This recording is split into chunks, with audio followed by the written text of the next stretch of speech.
ఉద్రిక్త వాతావరణం మధ్య సహాయక చర్యలు కొనసాగుతున్నాయి. గత 24 గంటలుగా నిరంతరంగా రెస్క్యూ ఆపరేషన్ జరుగుతున్నప్పటికీ ఆ ప్రాంతం ఇరుకు మార్గాలతో ఉండటంతో శిథిలాల తొలగింపు పనులు కాస్త నెమ్మదిగా సాగుతున్నాయి.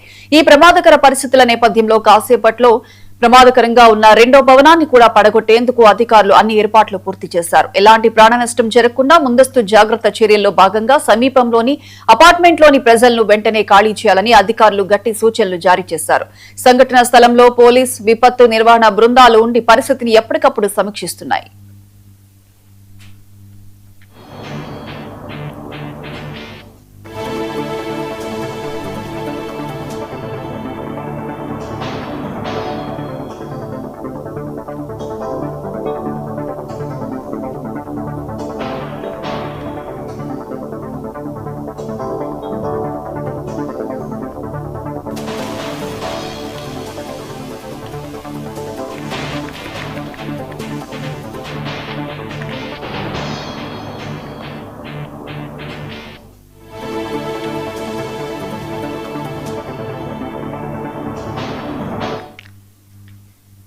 హైదరాబాద్ లోని గచ్చిబౌలి, అంజయ్య నగర్ లో ఉద్రిక్త వాతావరణం మధ్య సహాయక చర్యలు కొనసాగుతున్నాయి. గత 24 గంటలుగా నిరంతరంగా రెస్క్యూ ఆపరేషన్ జరుగుతున్నప్పటికీ ఆ ప్రాంతం ఇరుకు మార్గాలతో ఉండడంతో శిథిలాల తొలగింపు పనులు కాస్త నెమ్మదిగా సాగుతున్నాయి.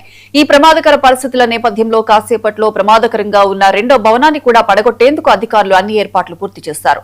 ఎలాంటి ప్రాణ నష్టం జరగకుండా ముందస్తు జాగ్రత్త చర్యల్లో భాగంగా సమీపంలోని అపార్ట్మెంట్లో ప్రజలను వెంటనే ఖాళీ చేయాలని అధికారులు గట్టి సూచనలు చేశారు. సంఘటనా స్థలంలో పోలీసులు, విపత్తు నిర్వహణ బృందాలు ఉండి పరిస్థితిని ఎప్పటికప్పుడు సమీక్షిస్తున్నాయి.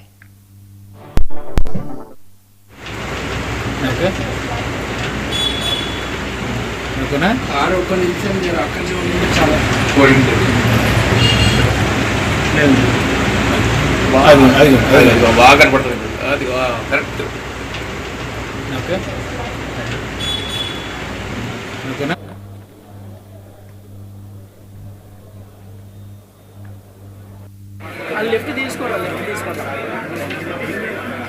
ఎవరు ఏం చెప్తలేదు పక్కన అపార్ట్మెంట్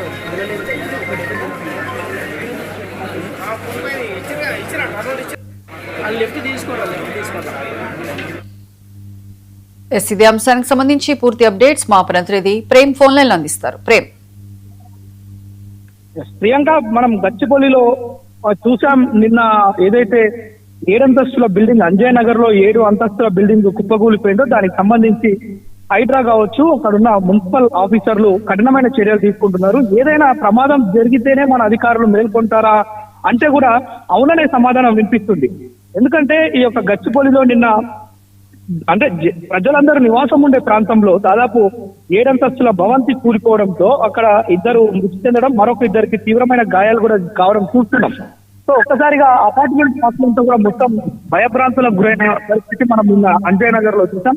ప్రస్తుతం దానిపైన హైడ్రా అధికారులు, మున్సిపల్ అధికారులు కొరడా జులిపిస్తున్నారు. దీనికి సంబంధించి ఒకసారి మనం ఏదైతే పర్మిషన్స్ లేకుండా ఇల్లీగల్ కన్స్ట్రక్షన్స్ చేశారో అదే విధంగా ఏవైతే ప్రాపర్ గా ప్లాన్ లేని బిల్డింగ్స్ ఉన్నాయో వాటన్నిటిని కూడా డిమాలిషన్ చేసే ప్రక్రియను ఈ రోజు హైడ్రా అదేవిధంగా మున్సిపల్ అధికారులు స్థానికంగా పోలీసులు మోహరించి ఈ యొక్క ప్రక్రియను ప్రారంభిస్తున్నారు. అయితే నిన్న హైడ్రా కమిషనర్ ఆల్రెడీ మీడియాతో మాట్లాడుతూ ఆ విషయం చెప్పిండు.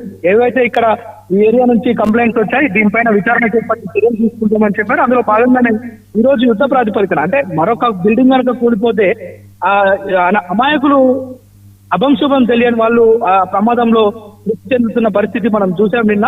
సో ఇలాంటి పరిస్థితులు భవిష్యత్తులో రావద్దని చెప్పి అధికారులు ఈ నిర్ణయం తీసుకున్నట్లుగా తెలుస్తుంది. అయితే మొత్తం మీద ఈ యొక్క అంజయ్ నగర్ లో జరిగిన సంఘటన అధికారుల నిర్లక్ష్యానికి పరాకాష్ఠగా నిన్న మనకు కనిపించినప్పటికీ ఇప్పుడు అధికారులు తీసుకునే చర్యలు కొంత అక్కడున్న ప్రజలతో పాటు హైదరాబాద్ నగరవాసులకు కొంత ఊరటనిచ్చే అంశమే. ఎందుకంటే నాలాలు కబ్జా చేసి అనేక నిర్మాణాలు చేపడుతున్న వారు తీవ్రమైన పక్క వారికి ఇబ్బందులు కలిగిస్తున్న పరిస్థితి. సో ఒకవేళ వరద ఉధృతి కనుక వస్తే, వర్షాలు వచ్చినప్పుడు అప్పుడు కూడా తీవ్రమైన వరద నీరు పోక తీవ్రమైన ఇబ్బందులు ఎదుర్కొంటున్న పరిస్థితి హైదరాబాద్ లో మనం ప్రతి వర్షాకాలంలో చూస్తున్నాం.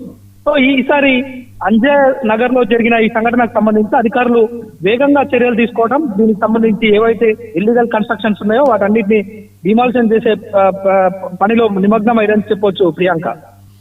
Right Prem, thank you.